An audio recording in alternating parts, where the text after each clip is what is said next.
नमस्कार दोस्तों। SSC GD answer question series का ये आज हमारा छठवां लेक्चर है और इसका जो पहला क्वेश्चन है वो ये है कि 1774 में कहाँ सर्वोच्च न्यायालय की स्थापना की गई।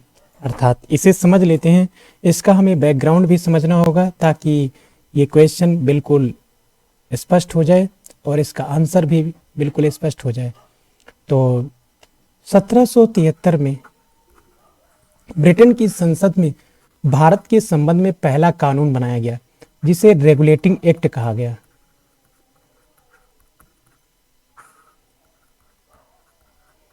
अर्थात 1757 में प्लासी का युद्ध हुआ, अंग्रेजों ने बंगाल में अपना नियंत्रण स्थापित किया और 1764 का बक्सर का युद्ध हुआ और बक्सर के युद्ध के बाद अंग्रेजों ने पूर्ण रूप से बंगाल में अपना नियंत्रण स्थापित कर लिया।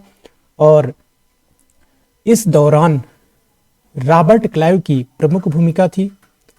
तो रॉबर्ट क्लाइव को भारत में ब्रिटिश साम्राज्य का वास्तविक संस्थापक कहा जाता है और ये बंगाल का पहला गवर्नर था। 1773 के रेगुलेटिंग एक्ट के तहत बंगाल के गवर्नर के पद का नाम बदलकर बंगाल का गवर्नर जनरल कर दिया गया। तो ये हमें ध्यान रखना होगा कि रॉबर्ट क्लाइव बंगाल का पहला गवर्नर था और वारेन हेस्टिंग्स बंगाल का पहला गवर्नर जनरल था।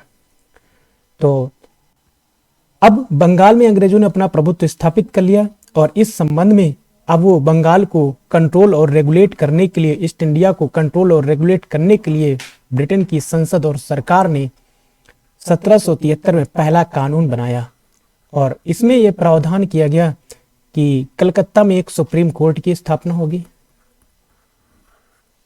और यह सुप्रीम कोर्ट इस एक्ट के तहत 1774 में स्थापित हुआ। इसका नाम तो सुप्रीम कोर्ट था लेकिन यह केवल बंगाल प्रेसिडेंसी के ही, अर्थात बंगाल के मामले ही सुनता था, अर्थात पूरे देश के मामले नहीं सुनता था। क्योंकि अगर वर्तमान का जो हमारा सर्वोच्च न्यायालय है वो पूरे देश के मामलों की सुनवाई करता है और ये वर्तमान का सर्वोच्च न्यायालय अपील का अंतिम न्यायालय है। लेकिन ये अंतिम अपीलीय न्यायालय नहीं था, ये केवल बंगाल तक ही सीमित था, लेकिन नाम इसका सर्वोच्च न्यायालय था। और इसके पहले जो मुख्य न्यायाधीश थे उनका नाम पूछा जाता है तो पहले मुख्य न्यायाधीश एलिजा इम्पे थे। एलिजा इम्पे इसके पहले मुख्य न्यायाधीश थे। इसके पश्चात 1861 में भारतीय उच्च न्यायालय अधिनियम पारित हुआ। भारतीय उच्च न्यायालय अधिनियम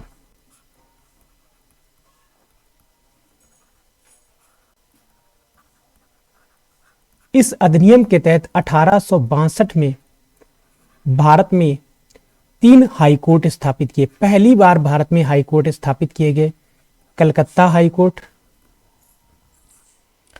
बॉम्बे हाई कोर्ट और मद्रास हाई कोर्ट। अर्थात 3 प्रेसिडेंसी थी, कलकत्ता प्रेसिडेंसी, बॉम्बे प्रेसिडेंसी और मद्रास प्रेसिडेंसी। तीनों प्रेसिडेंसियों में पहली बार 1862 में 3 हाई कोर्ट की स्थापना की गई। इसके पश्चात 1935 के भारत शासन अधिनियम में यह प्रावधान किया गया कि भारत में एक संघीय न्यायालय की स्थापना होगी और यह संघीय न्यायालय पूरे देश के मामलों की सुनवाई करेगा। और इस अधिनियम के तहत यह प्रावधान किया गया और यह संघीय न्यायालय 1937 में स्थापित हुआ। अर्थात वर्तमान का जो सर्वोच्च न्यायालय है इसी 1937 के संघीय न्यायालय का ही विकसित रूप है। और ये जो 1937 में स्थापित हुआ संघीय न्यायालय, इसके पहले मुख्य न्यायाधीश सर मॉरिस गोयर थे।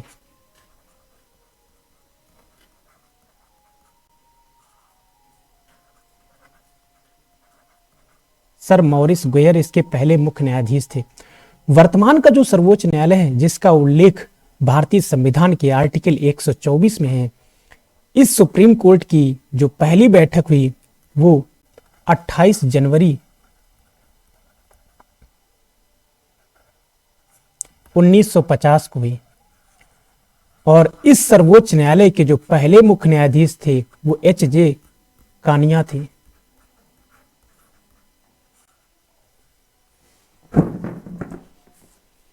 अर्थात हीरालाल जे कानिया इसके पहले मुख्य न्यायाधीश थे। और वर्तमान में जो सीजीआई हैं, चीफ जस्टिस ऑफ इंडिया, अर्थात वर्तमान में सर्वोच्च न्यायालय के जो मुख्य न्यायाधीश हैं वो DY चंद्रचूड़ हैं। 50वें नंबर के ये सीजीआई हैं, अर्थात धनंजय यशवंत चंद्रचूड़ वर्तमान में 50वें नंबर के भारत के सीजीआई हैं। तो अब अगले क्वेश्चन की ओर बढ़ते हैं। तो इसका ऑप्शन हो जाएगा कलकत्ता। अगले क्वेश्चन की ओर बढ़ते हैं। अगला क्वेश्चन है हमारा, कौन सी नृत्य शैली मध्य प्रदेश की है? तो ये 2019 का क्वेश्चन है। तो इसका आंसर होगा माचा। ये जो माचा नृत्य शैली है ये मध्य प्रदेश की है, MP की है। MP के संबंध में कुछ अन्य फैक्ट भी समझ लेते हैं। MP के वर्तमान में जो मुख्यमंत्री हैं वो शिवराज सिंह चौहान है। शिवराज सिंह। MP के वर्तमान में जो राज्यपाल हैं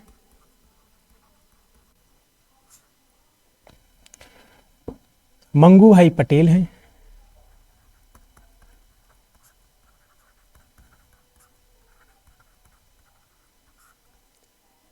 मध्य प्रदेश की राजधानी भोपाल है और भोपाल में भारतीय वन अनुसंधान वन प्रबंधन संस्थान, भारतीय वन अनुसंधान संस्थान देहरादून में है, लेकिन वन प्रबंधन संस्थान भोपाल में है। वन प्रबंधन संस्थान भोपाल में है। वन अनुसंधान संस्थान तो देहरादून में है, लेकिन वन प्रबंधन संस्थान भोपाल में है। और अगले ऑप्शन की ओर बढ़ते हैं। अगला ऑप्शन है लेजिम। लेजिम जो नृत्य शैली है ये महाराष्ट्र की है। लेजिम नृत्य शैली महाराष्ट्र की है। और महाराष्ट्र के संबंध में कुछ फैक्ट देख लेते हैं। वर्तमान में महाराष्ट्र के जो मुख्यमंत्री हैं वो एकनाथ शिंदे हैं। एकनाथ शिंदे महाराष्ट्र के मुख्यमंत्री हैं इस समय। और यहाँ के जो राज्यपाल हैं, यहाँ के राज्यपाल हैं भगत सिंह कोश्यारी। भगत सिंह कोश्यारी यहाँ के राज्यपाल हैं। और महाराष्ट्र की जो राजधानी है ये मुंबई है। मुंबई के संबंध में एक फैक्ट पूछा जाता है, ये किस द्वीप पर बसा है? तो मुंबई सालसेट द्वीप पर बसा है। मुंबई सालसेट द्वीप पर बसा है। और एक फैक्ट यहां से ये पूछा जाता है कि अजंता और एलोरा की गुफाएं कहां पर हैं? अजंता और एलोरा की गुफाएं महाराष्ट्र में हैं। महाराष्ट्र के औरंगाबाद में है अजंता और एलोरा की गुफाएं। और औरंगाबाद का नाम बदलकर संभाजी नगर कर दिया गया है। और बीबी का मकबरा भी औरंगाबाद में है, जिसे ताजमहल की फुहड़ रचना कहते हैं। अगले ऑप्शन की ओर बढ़ते हैं। अगला ऑप्शन है चेराव। चेराव नृत्य शैली ये मिजोरम की है। चेराव नृत्य शैली मिजोरम की है। मिजोरम में चकमा जनजाति, चकमा समुदाय के लोग पाए जाते हैं। बांग्लादेश में भी पाए जाते हैं। क्वेश्चन यहां से पूछा जाता है। तो बड़े पैमाने पर चकमा समुदाय के लोग बांग्लादेश में पाए जाते हैं और ये मिजोरम में भी पाए जाते हैं। मिजोरम के जो वर्तमान सीएम हैं इनका नाम है जोरामथांगा।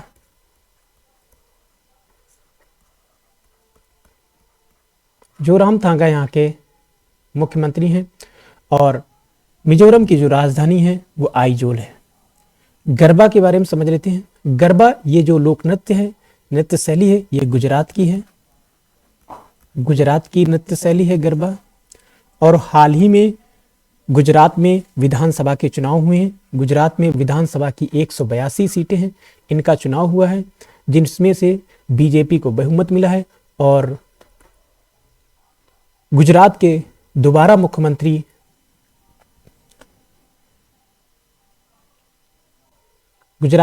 मुख्यमंत्री बने हुए हैं वही जो पूर्व मंत्री थे। अभी इनका नाम हम डिस्कस कर लेते हैं, प्रेजेंट टाइम में हमें याद नहीं आ रहा है। और आचार्य देवव्रत गुजरात के राज्यपाल हैं। यहाँ के राज्यपाल आचार्य देवव्रत हैं।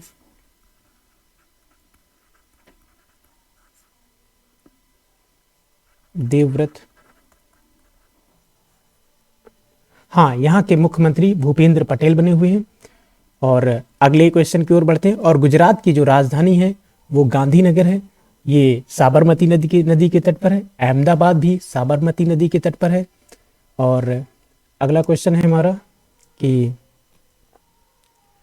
ब्रिटिश संसद के सदस्य बनने वाले पहले भारतीय कौन थे? तो इसको समझ लेते हैं।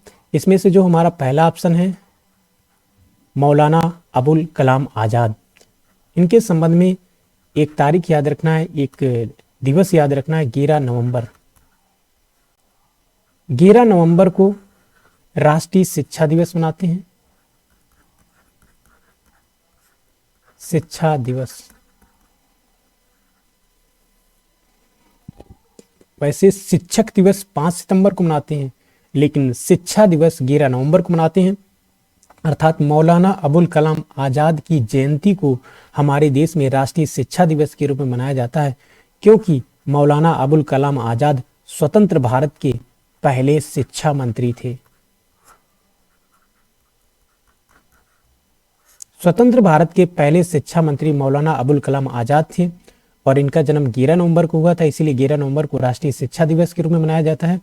और इन्होंने एक पुस्तक लिखी थी जो पेपर में बहुत पूछी जाती है, जिसका नाम है इंडिया विंस फ्रीडम।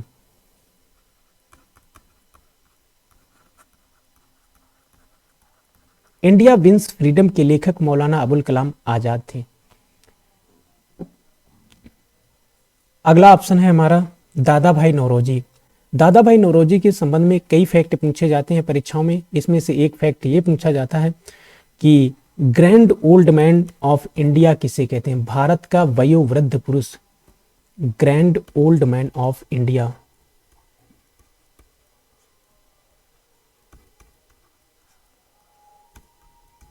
भारत का वयोवृद्ध पुरुष दादा भाई नौरोजी को कहते हैं। और ब्रिटिश संसद के सदस्य बनने वाले पहले भारतीय, जो ब्रिटेन की संसद है वहां पर ये सांसद बने, और ऐसा करने वाले ये पहले भारतीय थे।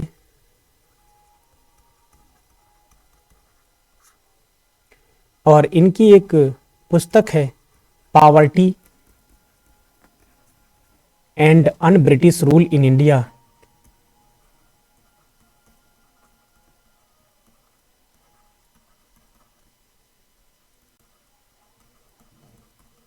तो poverty and un British rule, poverty and un British rule in India के लेखक थे। और इस पुस्तक में इन्होंने भारत से होने वाले धन के निष्कासन का सिद्धांत दिया। धन के निष्कासन का सिद्धांत दिया। ड्रेन वेल्थ थियरी दी। धन के निष्कासन का सिद्धांत दिया। इन्होंने बताया कि कैसे अंग्रेज भारत से धन को लूट के, अर्थात भारत के लोगों का आर्थिक रूप से शोषण करके यहाँ से धन दौलत ले जाते हैं और यह अपने देश में विकास कार्यों में इसे खर्च करते हैं।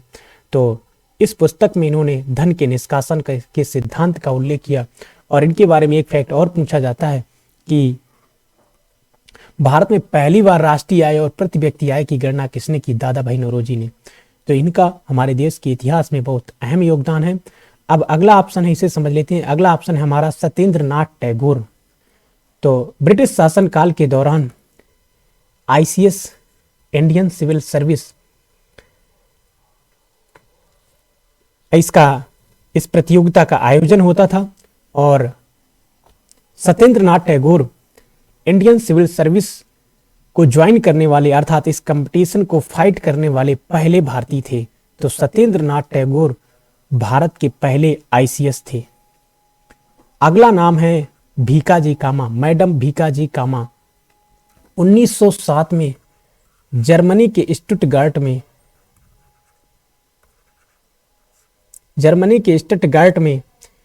1907 में एक अंतरराष्ट्रीय सम्मेलन का आयोजन हो रहा था। वहां पर मैडम भीकाजी कामा ने भारत के राष्ट्रीय ध्वज तिरंगा को पहली बार फहराया विदेश में। अर्थात जो वर्तमान का जैसा राष्ट्रीय ध्वज है ये ऐसा नहीं था, लेकिन फिर भी इन्होंने अपने द्वारा बनाए गए एक तिरंगा को, राष्ट्र ध्वज को, वहां पर 1907 में जर्मनी के स्टटगार्ट में फहराया पहली बार। अगले क्वेश्चन की ओर बढ़ते हैं। अगला क्वेश्चन है तांबा का अयस्क क्या है? तो बॉक्साइट ये एल्यूमिनियम का अयस्क है।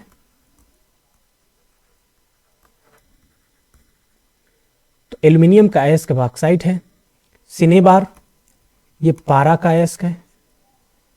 क्यूपराइट या पायराइट ये तांबा का अयस्क है। और मोनोजाइट ये थोरियम का अयस्क है।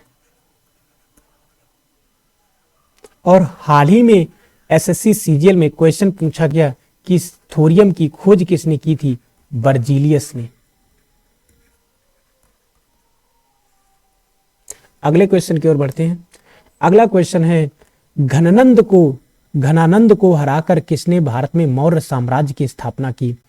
अर्थात उत्तर भारत का जो क्षेत्र है अवध में नंद वंश की स्थापना महापद्म नंद ने की थी और नंद वंश का अंतिम शासक घननंद था। और घननंद को पराजित करके चंद्रगुप्त मौर्य ने भारत में मौर्य साम्राज्य की स्थापना की थी। और चंद्रगुप्त मौर्य के गुरु का नाम था चाणक्य या कौटिल्य या विष्णुगुप्त। तो ऐसा बताया जाता है कि एक बार घननंद ने अपने दरबार में चाणक्य का अपमान कर दिया और चाणक्य तक्षशिला विश्वविद्यालय के आचार्य थे। तक्षशिला आज पाकिस्तान में है। यहाँ पर एक विश्वविद्यालय था, दुनिया भर से स्टूडेंट यहाँ पढ़ने आते थे और भारत में जितने राजा महाराजा थे उन सभी के लड़के यहीं पर तक्षशिला विश्वविद्यालय में पढ़ते थे। तो चाणक्य का जब अपमान हो गया घनानंद के दरबार में, तो चाणक्य ने वहीं से ठान लिया कि हमें इस अपने अपमान का बदला लेना है। और चाणक्य ने चंद्रगुप्त मौर्य को मगध साम्राज्य का शासक बनाने के लिए अपनी प्रक्रिया अर्थात कठोर प्रयास करना शुरू कर दिया। चंद्रगुप्त मौर्य को एक शासक के रूप में चाणक्य ने ढालना शुरू कर दिया और इसी प्रक्रिया में चाणक्य ने अपने द्वारा पढ़ाए गए राजकुमारों के समर्थन से एक सेना एकत्र की और छोटे छोटे राजाओं को पराजित किया और एक बड़ी सेना तैयार की और मगध में आक्रमण करवा दिया चंद्रगुप्त मौर्य के साथ मिलकर और मगध में अपना नियंत्रण स्थापित किया, घननंद को पराजित किया और मगध में मौर्य वंश की स्थापना चाणक्य की नीतियों से चंद्रगुप्त मौर्य ने की। और चंद्रगुप्त मौर्य ने अपने गुरु चाणक्य को अपना प्रधानमंत्री बनाया। अर्थात तो इस क्वेश्चन का आंसर क्या हो जाएगा? चंद्रगुप्त मौर्य ने भारत में मौर्य वंश की स्थापना की। मौर्य वंश का संस्थापक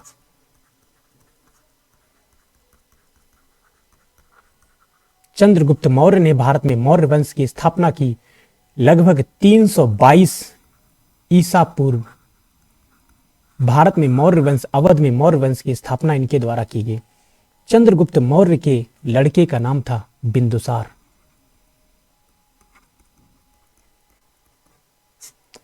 चंद्रगुप्त मौर्य के संबंध में एक दो फैक्ट और हम समझ लेते हैं जो पेपर में पूछे जाते हैं। सिकंदर ने 326-27 ईसा पूर्व में भारत में आक्रमण किया था और पूर्वोत्तर भारत के छोटे छोटे राजाओं को पराजित किया था, लेकिन उसकी सेना ने ब्यास नदी को पार करने से इनकार कर दिया था, इसलिए वो ब्यास नदी से आगे भारत की ओर नहीं आ सका। और इस दौरान भारत का जो शासक था, अवध का जो शासक था, वो घननंद था। और सिकंदर का जो उत्तराधिकारी था वो था सेलुकस निकेटर। सेलुकस निकेटर ये सिकंदर का उत्तराधिकारी था। 305 ईसा पूर्व में सिकंदर ने 305 ईसा पूर्व में चंद्रगुप्त मौर्य ने सेलुकस निकेटर को पराजित किया और सेलुकस निकेटर ने चंद्रगुप्त मौर्य के साम्राज्य की प्रशासनिक और शासन प्रणाली को समझने के लिए अपने एक दूत को भेजा जिसका नाम था मेगस्थनीज। मेगस्थनीज ने एक पुस्तक की रचना की, इसका नाम था इंडिका।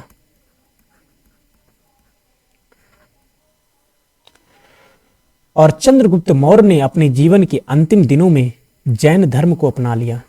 जैन धर्म। और अपने जीवन के अंतिम दिनों में चंद्रगुप्त मौर्य कर्नाटक के श्रवण बेलगोला में चले गए और वहां पर जैन विधि से अर्थात संलेखना विधि से उपवास द्वारा अपने प्राण त्याग दिए 298 ईसा पूर्व में। और चंद्रगुप्त मौर्य के पुत्र का नाम था बिंदुसार, अर्थात ये चंद्रगुप्त मौर्य का उत्तराधिकारी था। और बिंदुसार के पुत्र का नाम था अशोक। ये मौर्य वंश का सबसे प्रतापी और महान शासक था अशोक। अशोक ने 261 ईसा पूर्व में कलिंग पर आक्रमण किया, अर्थात वर्तमान का जो उड़ीसा है, कलिंग पर आक्रमण किया और बड़े पैमाने पर यहां नरसंहार से विचलित होकर अशोक ने बौद्ध धर्म को अपना लिया।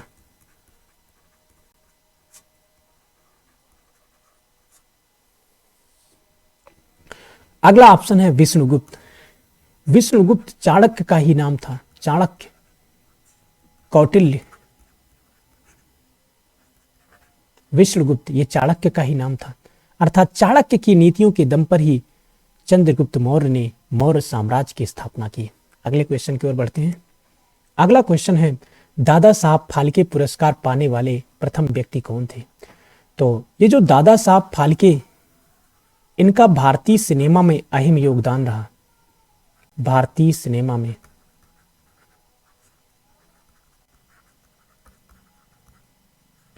तो दादा साहब फाल्के का भारतीय सिनेमा में अहम योगदान रहा। इनके योगदान को अविस्मरणीय बनाने के लिए भारत सरकार ने इनके नाम पर इस पुरस्कार की शुरुआत की। और दादा साहब फाल्के पुरस्कार पाने वाले पहले व्यक्ति देविका रानी थी। इन्हें 1969 में पहली बार दादा साहब फाल्के पुरस्कार मिला। और 2021 में 51वां दादा साहब फाल्के पुरस्कार रजनीकांत को मिला।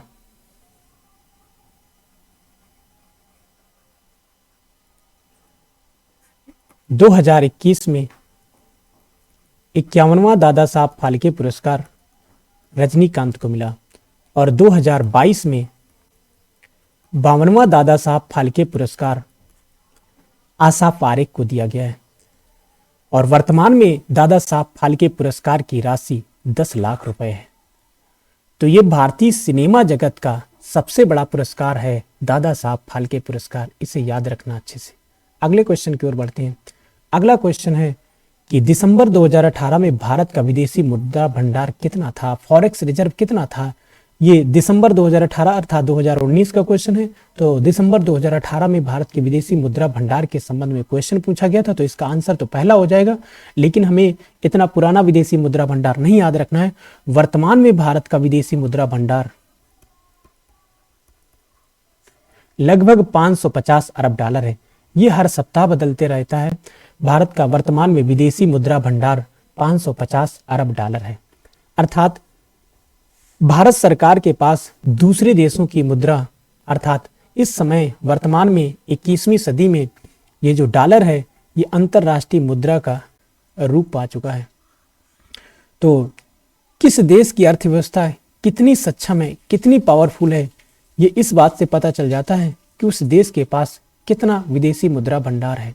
तो वर्तमान में भारत का 550 अरब डॉलर विदेशी मुद्रा भंडार है। अगर भारत के लोग, भारत के व्यापारी, भारत सरकार दुनिया में किसी भी देश के साथ कुछ आयात करना चाहती है तो आयात करने के लिए उसे डॉलर में ही सामान को खरीदना होगा। इसलिए अपनी आयात आवश्यकताओं को पूरा करने के लिए प्रत्येक देश अपने फॉरेक्स रिजर्व पर विशेष ध्यान देता है। और भारत में फॉरेक्स रिजर्व विदेशी मुद्रा भंडार को कंट्रोल और रेगुलेट करने का काम भारत की केंद्रीय बैंक अर्थात रिजर्व बैंक करती है। तो वर्तमान में भारत का विदेशी मुद्रा भंडार लगभग 550 अरब डॉलर है। अगला ऑप्शन है 100 अरब डॉलर। तो हाल ही में विश्व बैंक की रिपोर्ट जारी हुई है जिसमें बताया गया है कि 2022 में भारत का रेमिटेंस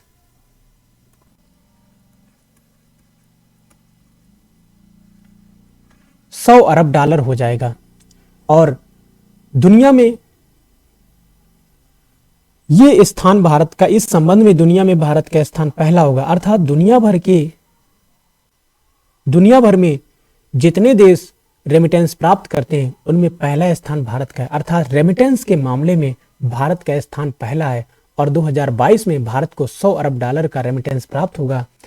इतना कोई भी देश रेमिटेंस 2022 में नहीं प्राप्त कर पाएगा। रेमिटेंस क्या होता है? रेमिटेंस अर्थात ऐसे लोग, एनआरआई, नॉन रेजिडेंट इंडियन, ऐसे लोग जो भारत के नागरिक तो हैं लेकिन वो भारत में नहीं रहते हैं, वो काम करने के लिए विदेशों में चले जाते हैं और विदेशों में वो अपनी कमाई करते हैं और अपनी बचत का एक भाग भारत में भेजते हैं। वो किस रूप में भेजते हैं? वो डॉलर के रूप में भेजते हैं। यही है रेमिटेंस। हमारे देश के नागरिक जो डॉक्टर्स के रूप में, इंजीनियर्स के रूप में, प्रोफेसर के रूप में, वर्कर के रूप में दूसरे देशों में जाते हैं और वहां से डॉलर को भेजते हैं, तो ये हमारे देश के नागरिकों की विदेशों में कमाई है जो पहले स्थान पर है। इस संबंध में भारत 100 अरब डॉलर है 2022 में। अगला ऑप्शन है 83 अरब डॉलर। तो 2022 में भारत का जो एफडीआई है, फॉरेन डायरेक्ट इन्वेस्टमेंट, वो 83 अरब डॉलर रहा। और एफडीआई क्या होता है? अर्थात हमारे विदेशी इन्वेस्टमेंट मतलब निवेश, डायरेक्ट मतलब प्रत्यक्ष। हमारे देश में निवेश करने के दो पिलर हैं। एक तो हमारे देश के लोग निवेश कर सकते हैं, देश की सरकार अर्थात देश के लोग, देश की सरकार निवेश कर सकती है। दूसरा पिलर यह है कि हमारे देश में विदेशी निवेश कर सकते हैं, अर्थात वो कोई इंडस्ट्री ओपन कर सकते हैं, किसी इंडस्ट्री में शेयर खरीद सकते हैं। अर्थात प्रत्येक देश अपने यहाँ एफडीआई को आकर्षित करने के लिए विभिन्न प्रकार की आकर्षक योजनाएं बनाता है। अर्थात अगर किसी देश में जितना ज्यादा एफडीआई आता है, जितने ज्यादा विदेशी व्यापारी, कारोबारी जिस देश में जितना ज्यादा निवेश करेंगे, उस देश की अर्थव्यवस्था उतनी ही आगे बढ़ती है। तो हमारे देश में 2022 में 83 अरब डॉलर का एफडीआई आया है, अर्थात विदेशों के व्यापारी या उद्योगपति, इन लोगों ने भारत में या तो अपनी इंडस्ट्री ओपन किए हैं या पहले से चल रहे उद्योग कारोबार में उनके शेयर खरीदे हैं। तो इससे भी विदेशों से हमारे देश में करेंसी आती है, विदेशी मुद्रा का आगमन होता है हमारे देश में, और जो एक अच्छी बात है किसी भी देश की अर्थव्यवस्था के लिए। तो अगले क्वेश्चन की ओर बढ़ते हैं। अगला क्वेश्चन है हमारा, मिस वर्ल्ड का खिताब जीतने वाली पहली भारतीय महिला कौन थी? तो ये रीता फारिया थी।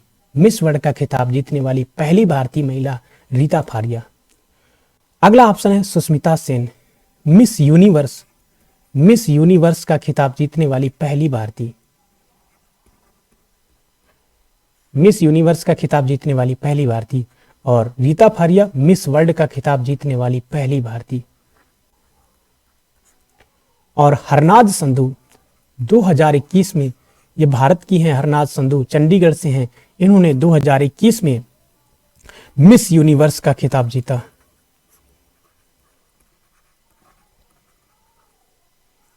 इस प्रतियोगिता का आयोजन इजराइल में हुआ था। बछेंद्री पाल, माउंट एवरेस्ट को फतेह करने वाली पहली भारतीय महिला।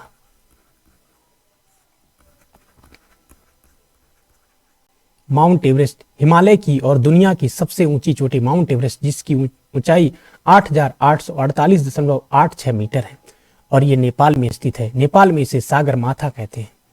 अगले क्वेश्चन की ओर बढ़ते हैं। अगला क्वेश्चन है कि किन ग्रहों की कक्षाओं के मध्य क्षुद्र ग्रह की बेल्ट पाई जाती है? तो इसमें हमने ऑप्शन नहीं लिए हैं, और ताकि हम इस कॉन्सेप्ट को संक्षिप्त में डिस्कस कर सकें तो इसे थोड़ा सा हम समझ लेते हैं। ये हमारा सूर्य है। सूर्य के चारों तरफ अपनी अपनी कक्षाओं में 8 ग्रह पाए जाते हैं।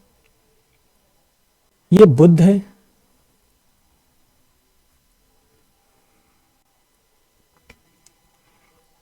ये शुक्र है, ये पृथ्वी है,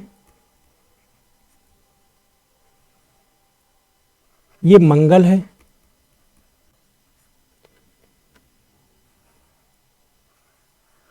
ये बृहस्पति है,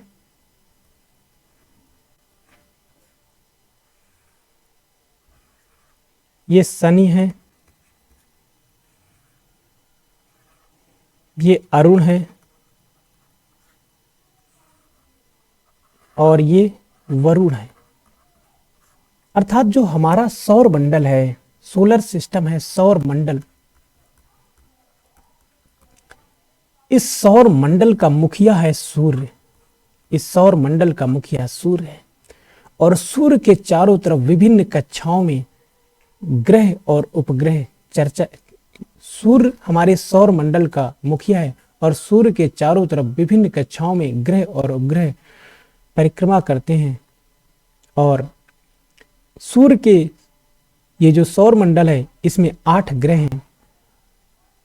प्रारंभ में 9 ग्रहों को मान्यता दी गई थी कि सूर्य में जो सौर मंडल है इसमें एक सूर्य है और 9 ग्रह हैं, लेकिन वर्तमान में 2006 के बाद से ही 8 ग्रह हैं। इनमें से जो पहला ग्रह है बुध, दूसरा है शुक्र, तीसरा है पृथ्वी, चौथा है मंगल, पांचवा है बृहस्पति, शनि, अरुण, वरुण। यहां से पहला क्वेश्चन ये पूछा जाता है कि कौन सा ग्रह सूर्य के सबसे नजदीक है, तो बुध ग्रह सूर्य के सबसे नजदीक है। दूसरा क्वेश्चन यहां से ये पूछा जाता है कि कौन सा ग्रह सूर्य से सबसे दूर स्थित है, तो वरुण। तीसरा क्वेश्चन यहां से ये पूछा जाता है कि सबसे ठंडा ग्रह कौन सा है, तो जो ग्रह सूर्य से सबसे ज्यादा दूर होगा वो सबसे ठंडा ग्रह होगा, तो वरुण सबसे ठंडा ग्रह है।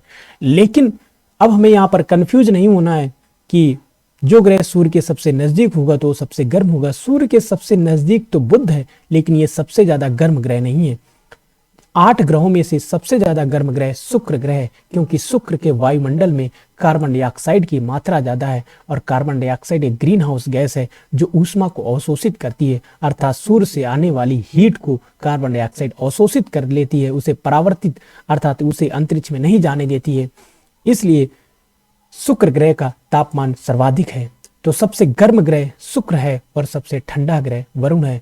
सूर्य के सबसे नजदीक ग्रह बुध है, सूर्य के सबसे दूर ग्रह वरुण है। बुध का कोई उपग्रह नहीं है, शुक्र का भी कोई उपग्रह नहीं है, पृथ्वी का एक उपग्रह है चांद, मंगल के 2 उपग्रह हैं डीमोस और फोबोस। मंगल और बृहस्पति के मध्य में, मंगल और बृहस्पति के बीच में एक बेल्ट पाई जाती है जिसे कूपर बेल्ट कहते हैं, और यहाँ पर क्षुद्र ग्रह बड़े पैमाने पर पाए जाते हैं। तो यही आपका क्वेश्चन था कि किन ग्रहों के कक्षाओं के मध्य में क्षुद्र ग्रह पाए जाते हैं, तो मंगल और बृहस्पति की कक्षाओं के मध्य में ये जो कूपर बेल्ट है यहाँ पर छोटे छोटे क्षुद्र ग्रह पाए जाते हैं। और एक क्वेश्चन यहाँ से ये पूछा जाता है कि हमारे सौर मंडल का सबसे बड़ा ग्रह कौन सा है आकार के आधार पर, तो सबसे बड़ा ग्रह बृहस्पति है और सबसे छोटा ग्रह बुध है। सूर्य के सबसे नजदीक है बुध और सबसे छोटा है, सबसे बड़ा ग्रह बृहस्पति है। और एक क्वेश्चन यहाँ शनि से ये पूछा जाता है कि किस ग्रह के चारों तरफ स्पष्ट वलय पाए जाते हैं, तो शनि के चारों तरफ स्पष्ट वलय पाए जाते हैं। तो सौर मंडल का मुखिया सूर्य है, जिसमें नाभिकीय संलयन की प्रक्रिया चल रही है। नाभिकीय संलयन की प्रक्रिया के कारण सूर्य से हीट और लाइट और ऊर्जा का आविर्भाव होता है और सूर्य एक तारा है। तो आज की हमने 9 क्वेश्चन डिस्कस कर लिए संक्षिप्त में विथ एक्सप्लेनेशन।